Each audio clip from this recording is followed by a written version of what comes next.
नमस्कार, जोहार, झारखंड देख रहे हैं आप और मैं हूं आप सबके साथ सोनाली सिंह। इस वक्त एक बड़ी खबर सामने आ रही है पाकुड़ से, जहां के महेशपुर में एक बाइक धू धू कर जल गई। शॉर्ट सर्किट के कारण बाइक में आग लग गई और देखते ही देखते बाइक धू धू कर जल गए। इस हादसे में बाइक चालक नसीपुर निवासी अनिल किस्कू ने बाइक से कूदकर अपनी जान बचाई। अनिल किस्कू ने बताया कि वह रतनपुर साप्ताहिक हटिया आया था। हटिया करके घर जाने के लिए बाइक स्टार्ट कर ही रहा था। इसी दौरान शॉर्ट सर्किट से बाइक का टंकी में आग लग गई। हम आपको तस्वीरों में भी दिखा रहे हैं कि देखिए किस तरीके से बाइक में अचानक आग लग गई। हालांकि राहत की बात यह रही कि चालक ने समय रहते अपनी जान बचा ली, बाइक से कूद गया, जिससे उसकी बाल बाल जान बची।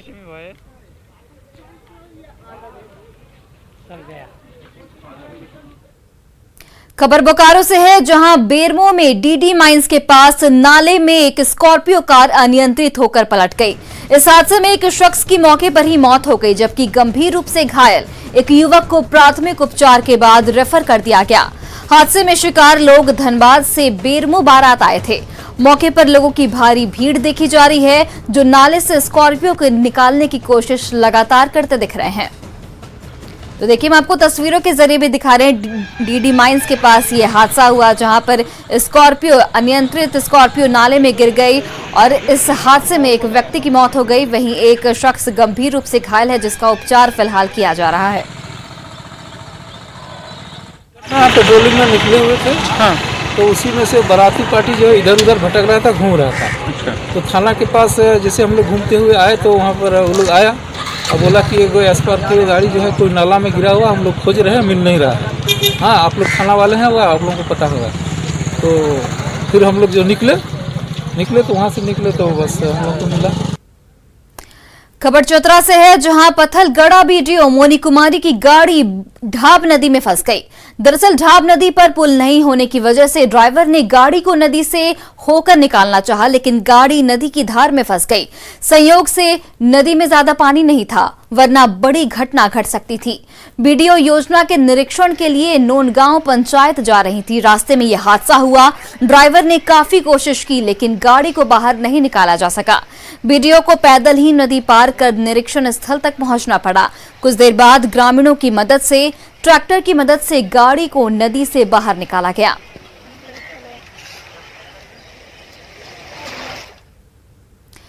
और झारखंड के साहिबगंज में तेज बारिश की वजह से घोराईपाड़ा और निश्चिंद्र गांव के बीच NH80 का लिंक पथ का एक बड़ा हिस्सा बह गया, जिससे साहिबगंज का पश्चिम बंगाल से संपर्क टूट गया है। इस दौरान एक हाईवा भी फंस गया था, जिसके बाद में पोकलेन की मदद से उसे बाहर निकाला गया।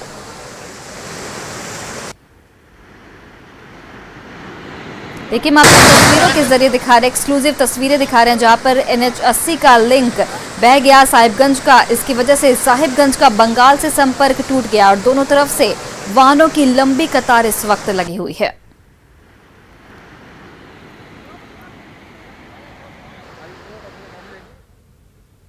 वहीं बोकारो के चास नगर निगम के कृष्णापुरी कॉलोनी में लोग नरक की जिंदगी जीने को मजबूर हैं। यहाँ के लोग महीने 2 महीने नहीं, बल्कि 10 सालों से जलजमाव की वजह से परेशान हैं। तस्वीरों में आप साफ देख सकते हैं कि किस तरह से घरों के सामने गंदा पानी जमा है और जब बारिश होती है तो पूरा सड़क लबालब भर जाता है। लोगों के घरों में गंदा पानी घुस जाता है और जब पानी का बहाव कम होता है तो घरों में नाले के कीड़े घुसने शुरू हो जाते हैं। जलजमाव के कारण यहाँ रहने वाले बच्चों से लेकर बड़े कई बीमारियों से परेशान हैं। यहाँ न ही सैनिटाइजेशन का काम होता है और न ही ब्लीचिंग पाउडर का ही छिड़काव होता है। लोग चास नगर निगम के चक्कर काट थक चुके हैं और इससे लोगों में काफी नाराजगी देखी जा रही है। पूरा मोहल्ला गोबर से परेशान है, अतिक्रमण से परेशान है, पानी का निकास नहीं हो रहा है, पूरा मोहल्ला गंदगी से परेशान है, कोरोना से अफेक्टेड है। कोई देखने वाला नहीं? कोई देखने वाला नहीं। निगम के अधिकारी आते हैं? निगम के अधिकारी आते हैं, आश्वासन देकर चले जाते हैं, अब हो जाएगा, अब हो जाएगा। हम लोग 10 बार गए हैं नगर निगम में, कोई सुनवाई नहीं। पूरा कीड़ा घुस रहा है, पूरा हम लोग का इतना कीड़ा है ना कि आपको हम क्या पता है। वो पूछ वाला छोटे छोटे बच्चे लोग बेचारे झाड़ू ले लेके सब हम लोग निकाल रहे हैं, कोई कुछ निकाल रहा है। हम लोग का हाथ में सुबह से ही झाड़ू हो जाता है कि एक भी घुस रहा है, दीवार पे चढ़ के ऐसे करके पार हो रहे। बीमार भी पड़ रहे हैं, बहुत बीमार, सब बच्चे घर में पूरा बीमार थे। कोई सूद लेने आने कोई सूट नहीं, कुछ नहीं। आप इतने नरक को देख रहे हैं ना, कौन नहीं बीमार होगा। मेरे दोनों बच्चों को पेट का प्रॉब्लम हो रहा है, पूरा घर मक्खी मच्छर से भरा हुआ रहता है, पूरा घर मक्खी मच्छर से भरा हुआ रहता है। हम लोग को आए दिन है कि इन्फेक्शन का एंटीबायोटिक खाना पड़ रहा है, क्योंकि पेट का प्रॉब्लम है। मेरी माँ का पूरा पेट फूला रह रहा है सिर्फ इसके कारण। पूरा कितनों घर का साफ सफाई कर लो, कितना भी कर लो, लेकिन पूरा मक्खी मच्छर झारखंड की हेमंत सोरेन सरकार जनता से किए गए अपने ही वायदों को पूरा करने में विफल नजर आ रही है। राज्य में हेमंत सोरेन की अगुवाई वाली सरकार के करीब 1.5 साल बीतने के बाद भी पारा शिक्षक से लेकर बेरोजगारों को रोजगार और 100 यूनिट फ्री बिजली का वायदा अधूरा है। मुख्य विपक्षी दल बीजेपी इसको लेकर जहां हमलावर है, वहीं जेएमएम और सरकार की सहयोगी दल कांग्रेस ने पलटवार किया है। झारखंड में हेमंत सोरेन सरकार का वादा, रिक्त पड़े सरकारी पदों पर नियुक्ति का वादा, पारा शिक्षकों के वेतनमान निर्धारण और स्थायीकरण का वादा, गरीब परिवारों को 3 लाख में 3 कमरे वाले आवास का वादा, बेरोजगार नौजवानों को रोजगार का वादा, राज्य के बिजली उपभोक्ताओं को 100 यूनिट फ्री बिजली का वादा, अनुबंध के बजाय स्थायी नियुक्ति का वादा। वायदों की फहरिस्त बहुत लंबी है, शायद इसलिए कि चुनाव लड़ते वक्त जनता को रिझाने के लिए राजनीतिक दल वायदों का पिटारा लेकर चुनावी मैदान में उतरती है, और जब चुनाव जीत जाती है तब जनता से किए गए वही वायदे ठंडे बस्ते में डाल दिए जाते हैं। झारखंड की हेमंत सोरेन सरकार ने भी अपने करीब 1.5 साल के कार्यकाल में कुछ ऐसा ही किया है।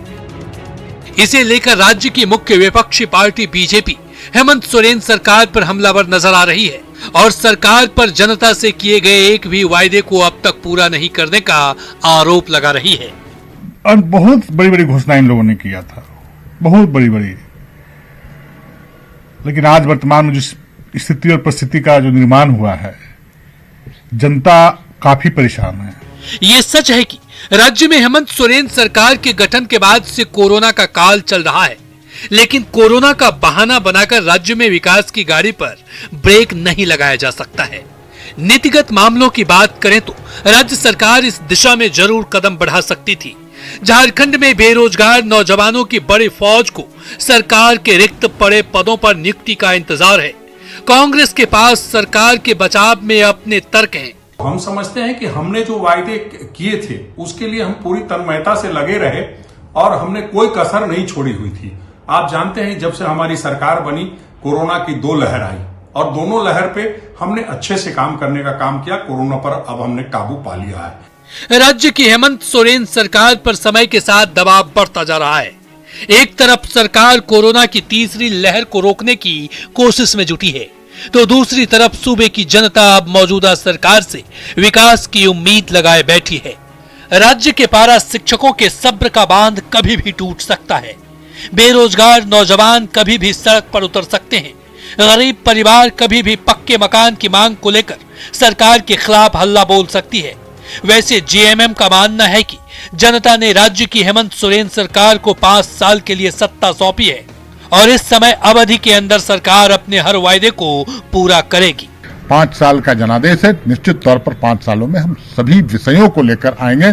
जो वादे हम करके आए थे, जो उम्मीद जगा के आए थे, उन सभी उम्मीदों को हम पूरा करेंगे, धरातल पर उतारेंगे। कई एक वादे पूरे हो चुके और जो बचे हैं निश्चित तौर पर उनको पूरा करेंगे।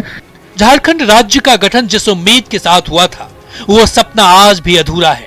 बात चाहे शहर की हो या गांव की हो, सरकार की विकास योजनाओं का इंतजार आज भी हर किसी को है। खासकर वैसे बेरोजगार नौजवान जो रोजगार की उम्मीद लगाए हेमंत सोरेन सरकार की ओर टकटकी भरी निगाहों से देख रहे हैं। न्यूज़ 18 के लिए रांची से अविनाश कुमार की रिपोर्ट।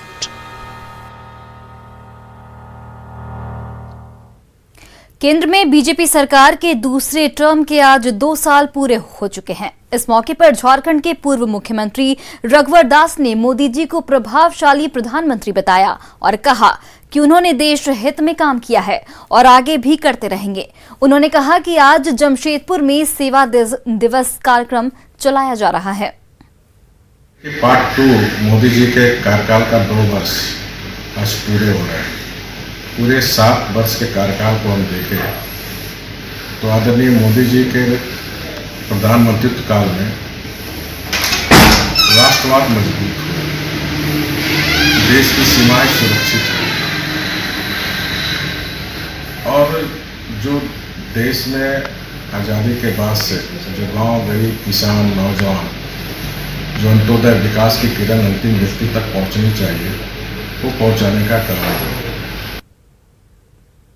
कोरोना काल में कोडरमा की गौशाला समिति घोर आर्थिक संकट और बदहाली से जूझ रही है। गौशाला प्रशासन की मुश्किल तब और बढ़ गई जब वेतन में बढ़ोतरी की मांग करती हुई महिला कर्मचारियों ने काम का बहिष्कार कर दिया। इससे गौशाला की साफ सफाई नहीं हो रही है और हर तरफ गंदगी ही गंदगी नजर आ रही है। गौशाला के आर्थिक संकट में होने की वजह से कोरोना काल में दान में कमी, आमदनी कम और खर्चा ज्यादा है। गौशाला में इस वक्त 280 गौवंश हैं, जिनमें सिर्फ 16 दुधारू हैं। दूध की बिक्री से गौशाला को महज 2 लाख की आमदनी होती है, जबकि गौवंश के लिए चारा और कर्मचारियों के वेतन पर हर महीने 5 लाख रुपए खर्च हो जाता है। गौवंश को गोबर के बीच रहने के लिए मजबूर होना पड़ रहा है। घोर आर्थिक संकट के बीच कोडरमा गौशाला से 50 गौवंशों को चाकुलिया शिफ्ट कर दिया है।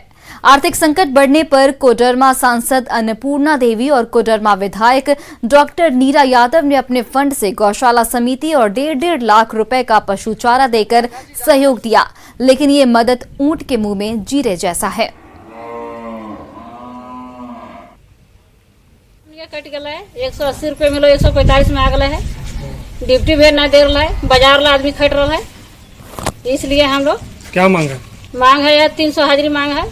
तो जब हमारे पास गौवंश घट गए हैं तो खर्चा भी घटना चाहिए। गौशाला को ये भी कोई बहुत फायदे में तो चल नहीं रही है, तो हम लोग उनका कोई भी मैंने पैसा रोके नहीं, सब पैसा उनका दिया हुआ। अभी तो ऐसा है कि हम लोग तो अभी किसी तरह से दूसरे कर्मचारियों को बुला कुछ कर रहे हैं, लेकिन वो नहीं करने दे रही हैं। आज भी उन्होंने हमारा दरवाज़ा बंद कर दिया, दूध रोक दिया, लेकिन फिर हम लोगों ने प्रशासन से सहयोग लिया तो फिर वो हट गए वो लोग। कोरोना वैक्सीनेशन को लेकर ग्रामीण इलाकों में अब भी जागरूकता का अभाव है। ऐसे में लोगों के बीच जागरूकता फैलाने के लिए शासन प्रशासन के लोग आगे आ रहे हैं। इसी कड़ी में मांडर विधायक बंधु तिर्की ने जागरूकता रथ को रवाना किया। इस मौके पर बंधु तिर्की ने कहा कि सरकार वैक्सीनेशन को लेकर गंभीर है, लिहाजा सभी लोगों को वैक्सीन लेनी है। लोगों के बीच लोग भी गलतफहमियां हैं, उन्हें दूर करने के लिए जाएगी।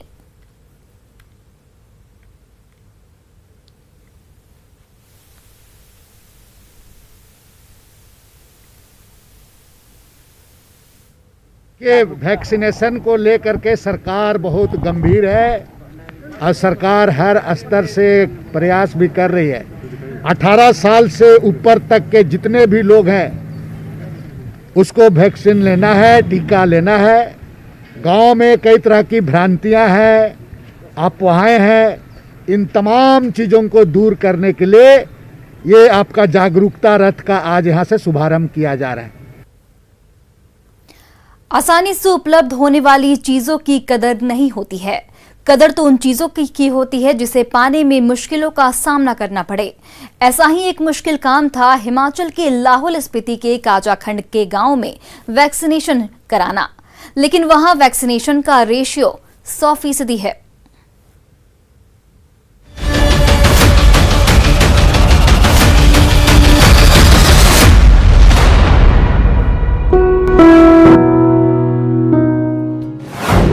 आसमान की ऊंचाई पर बसा एक गांव, जहां मौसम मुश्किल पैदा करता है। यहाँ पे सर्दियों में न्यूनतम तापमान जो है -30 से 40 डिग्री तक रहता है। कोरोना का डर भी घर नहीं कर पाया। कोरोना का असर देश के या प्रदेश के अन्य क्षेत्रों के कंपैरिजन में यहाँ पे उसका असर ज्यादा नहीं रहा, इसलिए वैक्सीनेशन में कोई दिलचस्पी ही नहीं। लोगों को वैक्सीनेशन के लिए प्रोत्साहित करना एक बहुत बड़ा चुनौती था।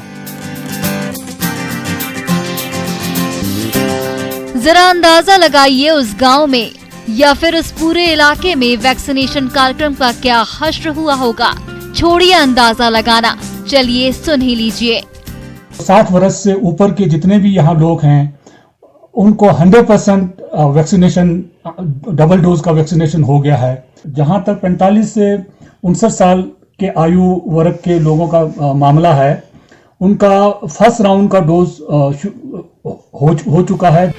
वैक्सीनेशन का ये रेशियो आपको हैरान कर रहा होगा, लेकिन सच्चाई यही है कि साल के 6 महीने बर्फ से ढके रहने वाले लाहौल स्पीति के काजा खंड में वैक्सीनेशन 100% हो चुका है।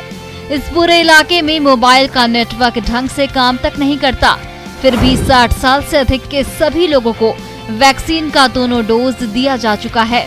45 से 59 साल के सभी लोगों को वैक्सीन का एक डोज दिया जा चुका है और दूसरा डोज दिए जाने का काम लगातार जारी है, जबकि 18 साल से अधिक के लोगों का वैक्सीनेशन भी तेजी के साथ हो रहा है।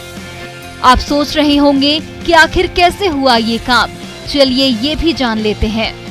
हमारे यहाँ पे 13 पंचायतें हैं, उसमें से लगभग 10 कुछ ऐसे पंचायत है जहाँ पे नेटवर्क बिल्कुल नहीं है। तो वहाँ पे हमने एडीएम साहब के संज्ञान में ये बात लाई और डीसी साहब के संज्ञान में ये बात लाई, तो उन्होंने हमें परमिशन दिया था कि आप जहाँ पे नेटवर्क नहीं है वहाँ पे जाके आप ऑफलाइन वैक्सीनेशन करेंगे और फिर काजा में जहाँ नेटवर्क है वहाँ आके आप उसको डेटा को शाम को चढ़ा सकते हैं। कोई काम मुश्किल नहीं होता, बस इरादा पक्का होना चाहिए। काजा के अधिकारियों ने कोशिश की और लोगों को समझाया, तभी इस इलाके में वैक्सीनेशन को पूरी तरह से सफल बनाया जा सका। Bureau report, news 18 network.